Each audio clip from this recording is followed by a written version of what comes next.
Malaikat Jibril memberi kabar gembira, ya Rasulullah, waqad khaffafa anka, Allah telah meringankan sakaratul maut darimu. Bid'a wa sab'ina sakrah, 70 kali sakaratul maut sudah diringankan untukmu ya Rasulullah. Di saat mendengar seperti itu Rasulullah malah berhenti, tiba-tiba diam dan menangis. Diam dan menangis, wahai Israel. Jika ini sudah diringankan 70 kali, bagaimana engkau mencabut umatku? Assalamualaikum. Sudah diringankan, tapi Nabi Muhammad justru ingat umat beliau. Dijawab oleh malaikat Israel, umatmu biasa, orang biasa, akan aku cabut dan ketahuilah rasa sakaratul maut itu lebih sakit daripada dicacah dengan pedang. Kemudian Nabi Muhammad tidak tahan dengan pemberitaan ini.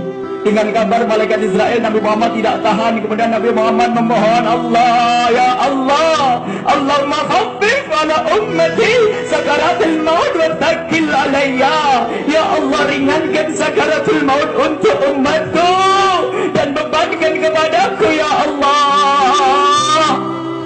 Kemudian Nabi Muhammad bergembira mengucapkan la ilaha illallah. Bayangkan Anda di saat melihat Rasulullah tidak pergi menghadap kepada Allah, Nabi Muhammad tiba-tiba mengangkat tangannya dan menunjukkan jadi telunjuk tanda ketauhidan la ilaha illallah. Dan Siti Aisyah yang mengusap kening Rasulullah yang selalu banjir dengan keringat yang harum seperti misik, diusap oleh Sayyidat Aisyah. Rasulullah mengucapkan kalimat la ilaha illallah, tangannya meninggi, dan tiba-tiba saat itu tangannya Rasulullah jatuh di tangan Sayyidat Aisyah radhiyallahu anha. Dan saat itu pun Siti Aisyah merasakan di paha beliau semakin berat, dan Siti Aisyah baru sadar bahwa saat itulah Rasulullah kembali kepada Allah Subhanahu wa ta'ala.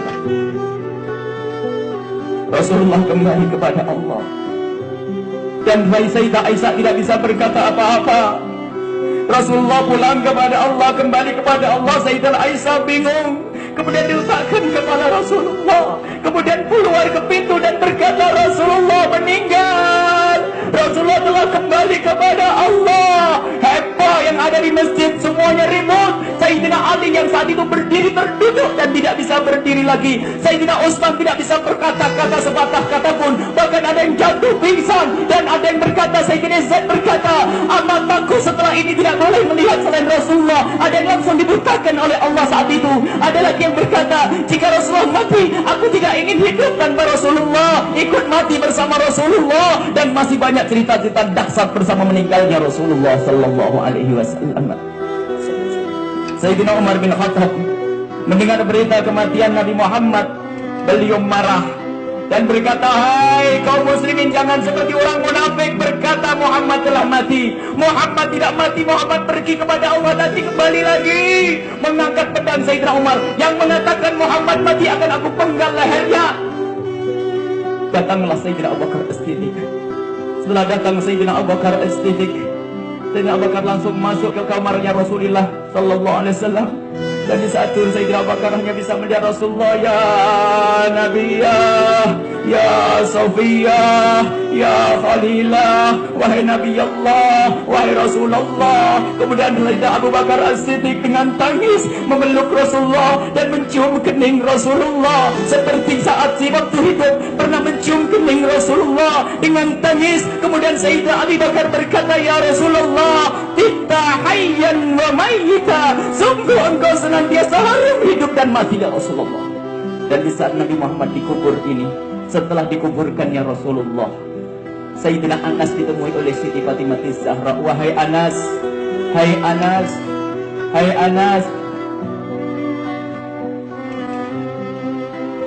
atabat anfusukum antahtu Rasulullah. Anas, gimana kau bisa ngubur Rasulullah? Apakah lega hatimu menabur debu di atas kepala Rasulullah? Sayyidina Anas terkaget. Ya binta Rasulillah, sungguh Allah telah melupakan kami. Kalau seandainya Allah tidak melupakan kami saat itu, tentu jasad Nabi Muhammad tidak dikubur.